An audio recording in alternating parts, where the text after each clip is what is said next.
वे सारे भाइयारा राम राम। इस टाइम पे सालवन गांव के अंदर हैं और सालवन गांव के अंदर जनता सरकार मोर्चा के 100 से भी ज्यादा साथी इकट्ठे हो रहे हैं।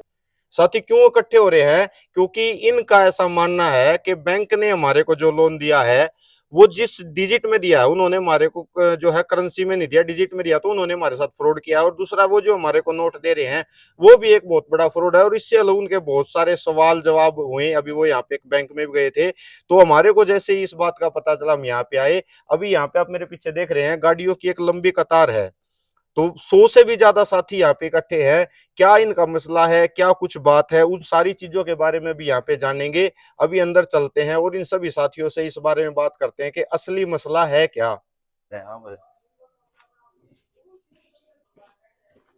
तो अभी हम इन भाइयों के पास पहुंच गए हैं, अभी इन भाइयों से बात करते हैं। भाई साहब राम राम। राम राम जी। सबसे पहला तो सवाल, आज ये इतनी जो भीड़ इकट्ठी हो रही है, किस विषय पे इकट्ठी हो रही है सारी भीड़? आज दो विषय थे आज के। एक तो विषय था 19 नवंबर की जो करनाल में रैली है, वो किस बारे में है रैली, वो उसके बारे में थोड़ा सा बताओ। 19 नवंबर की जो रैली है वो नस्ल बचाओ रैली है। नस्ल का मतलब है कि हमारी 3 नस्लें हैं जो जीवन के लिए उपयोगी हैं। पहली नस्ल है पशुओं की, हमारी वो पशुओं की नस्ल भी खराब हो चुकी है। दूसरी नस्ल है खेती की, खेती के हमारे बीज खत्म हो चुके हैं। और तीसरी नस्ल है इंसानों की।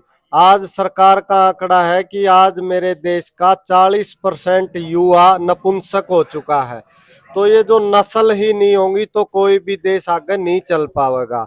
वो जागरण था। दूसरा जो विषय था कि बैंक के पास हम आज ये पूछने गए थे कि बैंक के साथी, जो बैंक का मैनेजर है, वो जिन साथियों ने बैंक से लोन ले रखा था, हमने बैंकों से ये जवाब किया था कि आपने जो पैसा हमें दिया था वो वैध पैसा था या अवैध पैसा था। मतलब या तो आप ये कह दो कि वो पैसा असली था तो हम असली पैसे में आपके पैसे दे दें, या आप ये कह दो कि वो नकली पैसा था।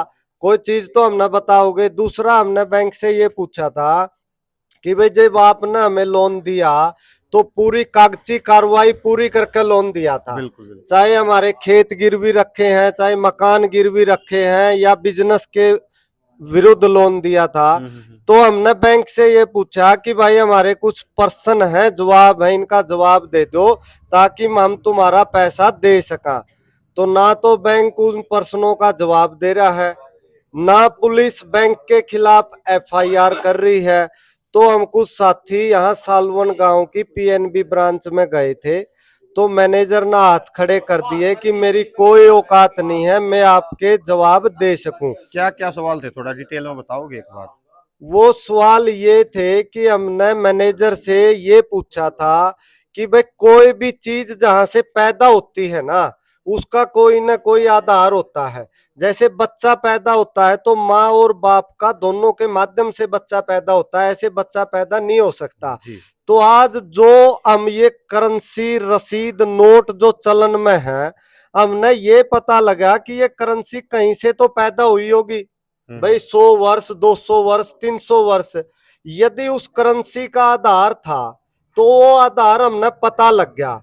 तो वो हम बैंकों से और समाज को बता रहे हैं कि ये जो करेंसी या नोट है ये नकली है। मोटा मोटी मैं आपको बताऊं, ये जो पैसा जब चलन में आया, ये पैसा छपा था जितना सोना और चांदी था उतना ही पैसा छापने का अधिकार दिया गया था। भाई सोना चांदी रिजर्व है, इसके बदले में रसीद बांटते हैं समाज में ताकि सोना और चांदी लेकर नहीं घूमना पड़े। तो ये प्रश्न था। तो अब बैंक क्या कह रहा है?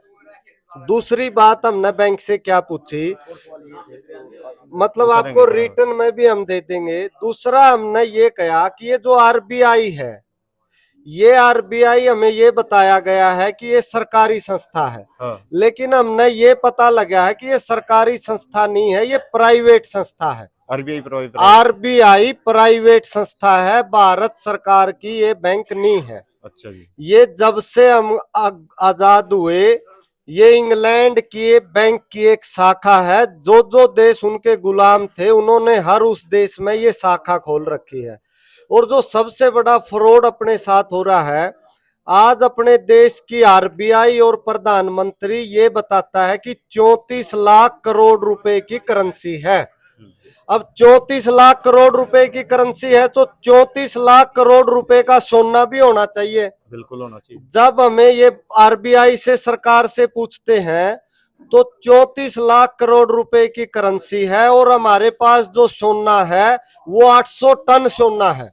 यदि उस 800 टन सोने की हम कीमत बनाते हैं तो वो लगभग 4.5 लाख करोड़ रुपए है। तो अपने देश के साथ सबसे बड़ा धोखा तो ये हो रहा है कि जब हमारे पास सोना था 4.5 लाख करोड़ रुपए का, माने करेंसी छपनी चाहिए थी 4.5 लाख करोड़ रुपए की, और करेंसी छाप दी 34 लाख करोड़ रुपए की। तो आज यदि इस देश के लोग जिनको जितना रुपया बांटा गया है वो देना भी चाहे तो वो दे नहीं सकते। दूसरी बात, 34 लाख करोड़ रुपए तो अपने देश की करेंसी है। 156 लाख करोड़ रुपए का अपने देश की सरकार ने कर्जा ले रखा है। जो करेंसी उससे भी ज्यादा, उस करेंसी से ज्यादा वो जो कर्जा है वो विदेशी कर्जा है। उसमें हर राज्य की सरकार शामिल है और केंद्र की सरकार शामिल है।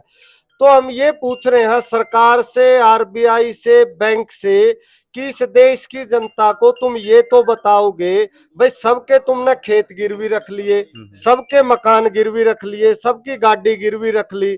अगर कल को ये सरकार ये कह दे कि सब अपना लोन चुकता कर दो तो इस देश की 90% आबादी चाह के भी अपना लोन चुकता नहीं कर पाएगी। तो क्या इस फ्रॉड को नहीं बताना चाहिए? बिल्कुल बताना चाहिए। तो यही बैंक से हमने पूछा था, भाई तू जवाब दे दे और जो तेरा पैसा बनता है तू ले ले। तो जब ये बात निकल के आती है, भाई अगर ये नकली करेंसी है तो असली करेंसी, असली रुपया क्या है? जो असली रुपए की कीमत है, जब से ये रुपया बना, सोने का अगेंस्ट ये रुपया जो है मानक है। जैसे आप दूरी को नापोगे तो फुट में मापोगे, कपड़े को मापोगे तो मीटर में मापोगे, समय को मापोगे तो आप मिनट और सेकंड में मापोगे। पूरी दुनिया में यदि कोई आदमी ये कहेगा 55 मिनट का 1 घंटा है वो मान्य नहीं होगा। यदि कोई ये कहेगा कि 10 इंच का 1 फुट है तो वो मान्य नहीं होगा। किलो में कोई चीज आप मापोगे तो वो किलो होगी। किलो का मतलब है 1000 ग्राम। यदि कोई साथी 800 ग्राम का 1 किलो बना होगा तो वो धोखा करेगा। इसी प्रकार अपना जो करेंसी थी, अपना जो रुपया था, वो 777 मिलीग्राम सोना, माना 1 रुपया बराबर है 4800 रुपए के सोने के बराबर। तो हम उसको ये कह रहे हैं कि तू तेरा कर्ज ले और हमने ये बता दे तू नकली में लेगा असली में लेगा। दूसरी बात, अपना देश ये कहते हैं कानून से चलता है। अपने गांव राम भी लोग, अपने बुजुर्ग भी कहते हैं भाई जिसका ले लिया उसका देना बना है। तो हम किसी साथी को ये नहीं कहते कि रखना है, हम बैंक का भी नहीं रखना चाहते, लेकिन बैंक ये तो बताएगा वो नकली में लेगा या असली में लेगा। ये बात सही होगी। बिल्कुल। दूसरी बात, जब हर व्यक्ति को ये समझ में आ जाएगी, हम तो इस देश की जनता को एक बात और बतावा, हम जो 90% आबादी ने अपना पैसा जमा करा रखा है, किसी ने 1000 रुपए, किसी ने 10,000 रुपए, किसी ने 1 लाख रुपए, सारे देश की जनता यदि आज बैंक के पास चली जावे, जो उनका जमा है वो भी बैंक नहीं दे पाएंगे। इसके लिए तो कोई आंदोलन करने की भी जरूरत नहीं। सही बात है। तो भी ये धोखा पूरी देश के सामने आ जाओगा। तो आज बैंक में जाने का यही था कि भाई तुम एक एक आदमी का घर जाकर परेशान करो हो। आप क्यों परेशान करो हो? आप उसके सवालों का जवाब दे, वो साथी आपने आपके पैसे दे देगा, बात खत्म हुई। पुलिस को हम FIR देवा है, अपनी IPC जो है उसका सेक्शन 489, ठीक है, इंडियन पिनल कोड का धारा 489, भाई जब ये कमाए ये देश कानून और संविधान से चलता है, तो वो धारा ये कहती है कि यदि किसी देश की करेंसी के साथ डिवैल्यूएशन किया जाता है, उसका कूटकरण किया जाता है, तो वो दंडनीय अपराध है। तो अपने देश की करेंसी के साथ कूटकरण किया गया है और इसमें नेता शामिल है, अधिकारी शामिल है, उस टाइम की संसद शामिल है। तो उन सब के ऊपर मुकदमे दर्ज हो जिसने इस पैसे की वैल्यू को गिराया है और इस देश की पूंजी को गुलाम बना के रख रखा है। आज के देश में जो ये पढ़ा लिखा वर्ग है, जो सरकारों का गुलाम है, हम उनसे ये पूछते हैं कि भाई जो डॉलर है, जो कागज है, उसके अंदर ऐसी क्या ताकत है कि आपको 82 रुपए देने पड़ते हैं। ये सवाल है ये। भाई कोई भी नागरिक है, वो अलग अलग पार्टी और अलग अलग नेताओं को पसंद करता है। हाँ। आज हमारे बच्चे इंग्लैंड और अमेरिका में मजदूरी कर रहे हैं। जब वो बच्चा वहां 10 घंटे मजदूरी करता है, उसकी मजदूरी और भारत में मजदूरी बराबर है ना? बराबर है। घंटे 10 है और मजदूरी मजदूरी है। तो उस डॉलर कागज में ऐसी क्या ताकत है कि अपने 82 रुपए देने पड़े हैं? ये तो हम अपने नेताओं से और सरकारों से पूछ सका है। अगर आप इस लूट को भी बंद कर लोगे तो भी ये देश बच जाएगा। मतलब जो पैसे की लूट है वो बहुत बड़ी लूट है। और जिस दिन प्रत्येक व्यक्ति ये समझ जाएगा कि भाई आपकी रिजर्व बैंक के पास सोना तो 4.5 लाख करोड़ रुपए का था, उसने 34 लाख करोड़ रुपए क्यों छाप दिए, इसी चीज का जवाब दे दो तो भी जनता के सामने न्याय आ जाएगा। तो ये छोटे छोटे विषय थे हम लोगों को जागृत करने के लिए। और उस बैंक के मैनेजर को, ना उस मैनेजर से लड़ाई है, ना बैंक से लड़ाई है, ना किसी पार्टी से लड़ाई है, ना किसी नेता से लड़ाई है, ये अव्यवस्था से लड़ाई है। और यदि इस अव्यवस्था में नेता शामिल है तो वो भी दुश्मन है, पार्टी शामिल है तो वो भी दुश्मन है, बैंक शामिल है तो वो भी दुश्मन है। मतलब ये जनता को जागृत करने का अभियान है, अपने हक और अधिकारों की लड़ाई है। इसमें एक सवाल आया जी हमारे दिमाग में, जैसे आपने बताया कि असली करेंसी और नकली करेंसी, असली करेंसी है कौन सी और हमने कैसे पता चला कि असली है क्या नकली है? असली करेंसी जब आप जागरूक हो गए 1906 में, एक आपको सन बोल रहा हूं, साल, आप अपनी सरकार से या बैंक से 1906 का एक सिक्का अधिनियम है, सिक्का अधिनियम समझते हैं आप? मतलब कॉइन्स एक्ट 1906, उस कानून के अंदर ये तय किया गया था कि 1 रुपया मानक है 777 मिलीग्राम सोना। मतलब 1 रुपया यदि छपेगा तो उसके एवज में 777 मिलीग्राम सोना बैंक और सरकार के पास रखा है। मेरा जो सवाल है वो ये है कि अगर अभी मेरी जेब में 100 का 200 500 नोट है, वो असली है या वो नकली है? ये नकली है, ये रसीद है, ये आपको गारंटी दी गई है कि मैं आपको गारंटी देता हूं कि ये 100 रुपए की रसीद ले जाकर जब भी आप बैंक के पास जाओगे तो आप बैंक की 100 रुपए की रसीद के बदले आपका सोना दे देगा। मेरे को सोना मिलेगा? सोना मिलेगा। असली करेंसी तो सोना है। सोना है, ये तो रसीद है मात्र आदान प्रदान करने के लिए, ताकि आप सोना ठाकर ना घूमना, ताकि आपको सोना और चांदी लेकर ना चलना पड़े। चलो चलो, तो बहुत बढ़िया बात आपने जानकारी दी। भाई साहब हैं यहाँ पे, किन से और बात करेंगे? आप भी कोई सवाल बता रहे थे भाई साहब, कुछ ये बता रहे थे। देखो भाई साहब, यो जो मैं सवाल बताऊंगा यो आंख खोल देने वाला है और यो लाखों तक जावा तो ज्यादा बढ़िया है। पूरे संविधान में आप अगर देखोगे, या तो रिपब्लिक ऑफ इंडिया मिल सकता है या गवर्नमेंट ऑफ इंडिया मिलेगा, बिल्कुल भारत सरकार मिलेगा, ये मिलेंगे। हाँ। जो जितने गजट पास होंगे, जितने कानून बनेंगे, उन पे ये तीन ही चीज लिखी मिलेंगी। हाँ। पूरे संविधान में कहीं भी सेंट्रल गवर्नमेंट का नाम है और शब्द ही नहीं है। सेंट्रल गवर्नमेंट नहीं है, ये मारते बेवकूफ बना रहा है कि सेंटर में किसकी सरकार है, लेकिन कानून के किसी भी कागज में सेंट्रल गवर्नमेंट नहीं है। सेंट्रल गवर्नमेंट नहीं है। एक और देखो, ये रुपया है, सबने देखा हुआ 1 रुपया, देख लो, ये थोड़े दिन में देखने मिलता नहीं है। 1 रुपया नोट, इस पर लिख रहा है गवर्नमेंट ऑफ इंडिया, यानी भारत सरकार। हाँ बिल्कुल लिख रहा है जी। और यो नोट है 1968 का पहले का। ठीक है। इस पर लिख रहा है reserve bank of India guaranteed by the central government. दिखाओ, 1 मिनट दिखाओ। ये मैं इन्हें थोड़ा क्लोज दिखा दूं। इस पर लिख रहा है आई प्रोमिस टू पे द बैरियर। ये तो नीचे है, इस तो ऊपर जो है ना वो ये लिख रहा है reserve bank of India guaranteed by the central government. यानी जो ये कागज है जो नरेंद्र भाई ने बताया ना कि वो रुपया मतलब 777 मिलीग्राम सोना, और ये कागज मतलब 777 मिलीग्राम सोने की पर्ची 5 सिक्के 777 मिलीग्राम के, उनकी पर्ची है यार। और गारंटी दी है सेंट्रल गवर्नमेंट ने, और सेंट्रल गवर्नमेंट नाम का शब्द को नहीं। मतलब सेंट्रल गवर्नमेंट है ही नहीं, और उससे उन्हें गारंटी दे दी। कल अगर मैं ये कहूंगा नहीं भाई देखो तो हमने गारंटी दे रखी, तो कह देंगे कौन सी गारंटी, सेंट्रल गवर्नमेंट तो कुछ है ही नहीं, देखो कहां लिख रहा। मतलब चाचा ही भतीजा है। मतलब यही फ्रॉड है, यही चोर है, यही बनाने वाले हैं। इतना बड़ा फ्रॉड है ये कि भी सेंट्रल गवर्नमेंट लिख दिया इस पे, और इस पे लिख दिया भारत सरकार। जो ये रुपया है इसके एवज में, इसके बराबर में ये होना चाहिए था, लेकिन यो असली है और यो नकली है।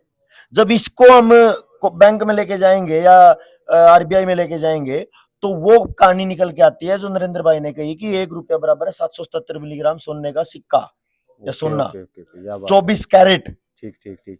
देखो जनता ना समझदार है, ना तो हम जज हैं ना ये जज हैं, और कानून तय ऊपर कुछ भी नहीं, मतलब प्रत्यक्ष को प्रमाण की जरूरत नहीं है ना। हाँ। अगर जनता समझदार है तो इसके बारे में जो कानून है वो सारे को मान्य है ना। ई हम बहस कर रहे थे, वो आ गया बैंक मैनेजर परेशान हो रहा था, हमने तो कुछ कहा नहीं था, आराम से खड़े थे हम। तो वो न्यू कह रहा कि मैंने ये बोला कि भाई मैंने जो आपको आवेदन दिया था उसके कुछ आपने जवाब नहीं दिया। बोला कि उसका जवाब तो नहीं बनता मेरे आईपीसी में। मैं बोला आईपीसी में तो है मेरा, तो जो इस कानून की मैं बात कर रहा हूँ वो तो 1882 का है, और आईपीसी कब का बताओ, 2007 का। एक पुलिस वाला न्यू कह रहा है कि आईपीसी तो 2007 का है। मैं बोला फिर बहुत बढ़िया, फिर न्यू बता देगी पुलिस एक्ट कद का है, 1858 में अंग्रेजों ने बनाया था, और वो न्यू कह रहा गीब बना, और उन्हें यह बात सुनकर गोली हो गया पुलिस वाला। ये हालत है। और थोड़ा सा भी अगर अनजान हो ना आदमी उन्हें खान ना आ जाए। जब बैंक पैसे मारे तो ये कुछ सांस निकाल दे, और जब आम आदमी ये कह दे मैं थोड़े दिन बाद दे दूंगा तो सीधी उसकी कुड़की कराए। और हमने तो सीधा है कभी जवाब दे दो और पैसे ले लो, इसमें क्या दिक्कत है। मतलब आपके अनुसार अगर कोई आदमी बैंक का लोन लेकर नहीं भरता तो उसकी जमीन की कुड़की नहीं होनी चाहिए? नहीं, हमने ये नहीं किया कुड़की नहीं होनी चाहिए। और पहले तो हमारा जो जवाब है ना वो ये है कि भाई आप ये बता दो कि आपने जो पैसा दिया था वो असली था कि नकली था। अच्छा, बैंक ने हमारे को जो पैसा दिया अगर वो नकली दिया है हाँ तो हम उसके बारे में पहले जांच कर लें। हाँ, जांच करेंगे, जांच कराएं वो असली मिला है कि नहीं मिला हमने। हाँ। जब नकली मिला तो हम भरांगे, भरेंगे, नहीं तो नहीं भरते। नहीं तो लिख के दे दो अगर नकली दिया। चलो भाई, यही बात ठीक है, यही बात ठीक है कि अगर असली दिया है तो हम भरेंगे, और नहीं तो नकली दिया है तो हमने यहाँ पर साबित करनी पड़ेगी। हाँ, तो लिख के दे दो, लिख के दे दो, लिख के दे दो। नकली असली दिया तो लिख के दे दो, नकली दिया तो लिख के दे दो। चलो ये भाई ने बहुत बढ़िया। अच्छा, अपना और बहुत सारे साथी हैं, और अभी यहाँ पे इन भाई साथियों ने बताई का नस्ल बचाओ रैली है। उस नस्ल बचाओ रैली का जो है ना, यहाँ भाई साहब है रणवीर भाई तब पूछ जाए। रणवीर भाई, नस्ल बचाओ रैली की क्या तैयारी है और के कुछ मतलब सवाल उठाए गए हैं नस्ल बचाओ रैली के लिए? देखो भाई, तैयारी की जो बात करूं तो यहाँ जितने भी साथी इकट्ठा हुए ना, ये पूरे हरियाणा से या हरियाणा से बाहर के भी कह सकते हैं, ये सारे साथी। और जो पैसे की बात आई थी सुनील भाई ने, जो इसलिए इकट्ठा हुए थे, तो सारे भाई ये देख लो किसी के पास कोई मैसेज नहीं गया, एक कोई भी न्यूज देख ली या लाइव देख लिया कुछ भी, तो सारे ये साथी काम छोड़ गया, नहीं तो सारे 19 तारीख की तैयारी में जुटे हुए हैं। आप ये गाड़ियां देखिए, गाड़ियों पे भी हर किसी पे लिखा मिलेगा आपको नस्ल बचाओ रैली 19 नवंबर 2023 रविवार करनाल पहुंचो। ठीक है। तो ये सारी तैयारियां हैं, ये तो कुछ साथी पहुंचे क्योंकि हमने मैसेज दिया नहीं था, तो ये जोरों शोरों पे तैयारियां चली हुई है भाई। चलो, के कुछ सवाल उठाए गए हैं उस रैली के लिए? सवाल देखो, अगर वहां पे रैली है ना तो कोई ना कारण तो है, तो कारण के है वो, मतलब के को सवाल है, को प्रॉब्लम है? देखो भाई, सबसे पहले तो क्या है, जो भाई को पहले भाई ने बताया था पैसे का, ये पैसे का जो फ्रॉड है, हमने एक बात बोली थी भाई, हो सकता है वहां से एक बड़ा ऐलान हो जाए कि जिसके ऊपर किसी भी चीज का कर्ज है, वो चाहे गाड़ी का है, घर का है, बाइक का है, पर्सनल लोन है, किसी भी चीज का है, हर चीज की लोन की अदायगी कराएगा जनता सरकार मोर्चा। अब वो अदायगी का कुछ मतलब सोचते हैं कि जनता सरकार मोर्चा भरेगा। अब भरने का मतलब ये है, हर लोगों को ये बताया जाएगा कि जो आपको करेंसी दी गई है बैंकों के द्वारा, वो दी गई है एक फ्रॉड करेंसी। अब लोगों को जब ये बात पता चलेगी, वहां एक साथ कम से कम लाखों लोग होंगे, और जब लाखों लोग ये बात जान पाएंगे कि ये जो हम जेब में लेके चल रहे हैं ये नकली करेंसी है, तो उनकी 90% तो उनका कर्ज वहीं से उतर जाएगा। उसके बाद तो थोड़ा सा उनको एक्शन लेने की जरूरत है, जाके बैंक वालों से पूछने की जरूरत है बस, भाई ये आपने जो दिया है, अगर असली है तो आप इस असली के कोई प्रूफ दे दीजिए, अगर नकली है तो फिर हम किस चीज का कर्ज दें, और कर्ज भी दिया तो आपने किस तरीके से दिया, कौन सी करेंसी दी है। कि मैं हमेशा कहता हूं, ना तो मैं जज हूं और ना ये बताने वाले जज हैं। इन्होंने कहीं ना कहीं इस बात को सुना, समझा, देखा है, कोई कानून है कि वो बात लिख रही है। तो आप सारे लोग ना समझदार हैं, और मैं इतना ही कहना चाहूंगा कि इन सारी बातों को क्लियर करने की कोशिश करो। डिस्क्रिप्शन में हम भाई का नंबर भी देंगे, और इन पंपलेट्स को और ये जो कानून इन्होंने बताए हैं, जो कोइन एक्ट है या जो भी है, ये सारी चीज भी हम इस वीडियो के अंदर लगाएंगे। डीपली इस चीज के बारे में जानकारी लो, और उसके बाद आपको अगर लगता है कि ये सारी चीज सही है या सारी बात गलत है, तो भाई तो संपर्क जरूर करो। तो इतना ही कहना चाहूंगा दोस्तों कि क्लियर करो सारी चीजें, और इस वीडियो को सभी लोगों तक, सभी साथियों तक शेयर करो। Wish you all the best. जय हिंद।